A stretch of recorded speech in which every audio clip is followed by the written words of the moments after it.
ইরানের পরমাণু কর্মসূচি ইস্যুতে বেশ কবার পরোক্ষ আলোচনা হয়েছে তেহরান ওয়াশিংটনের মধ্যে। দুপক্ষই আশার কথা শোনালেও এখন পর্যন্ত কোনো চূড়ান্ত সিদ্ধান্ত আসেনি। ইরানকে ইউরেনিয়াম সমৃদ্ধ করতে না দেওয়ার বিষয়ে অটল যুক্তরাষ্ট্র। অন্যদিকে তেহরানও এই ইস্যুতে আগের অবস্থান থেকে এক চুলও নড়েনি। বিভিন্ন গণমাধ্যমের খবর, এমন পরিস্থিতিতেই শুক্রবার পঞ্চম দফায় পরোক্ষ আলোচনায় বসতে যাচ্ছে দুই দেশ। আরেক দফা আলোচনায় বসার আগেও নিজের অবস্থানে অনড় ইরান। বুধবার ইরানের পররাষ্ট্রমন্ত্রী আব্বাস আরাকচি সাফ জানিয়েছেন, চুক্তি হোক বা না হোক ইউরেনিয়াম সমৃদ্ধকরণ চলবেই। সাংবাদিকদের সঙ্গে আলাপকালে তিনি বলেন, ইরান কখনো কূটনীতি পরিত্যাগ করেনি, কিন্তু কোনোভাবেই অতিরিক্ত দাবি মানা হবে না।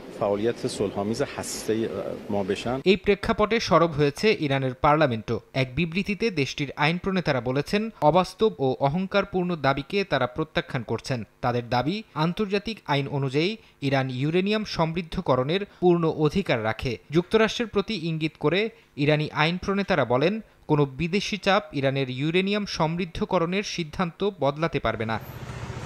যুক্তরাষ্ট্রের চাপ আর ইরানের অনড় অবস্থান, সব মিলিয়ে রোমে হতে যাওয়া আলোচনায় সমঝোতার আশা ক্ষীণই মনে করছেন বিশ্লেষকরা। আর আলোচনা ব্যর্থ হলে পরিণতি হতে পারে ভয়াবহ।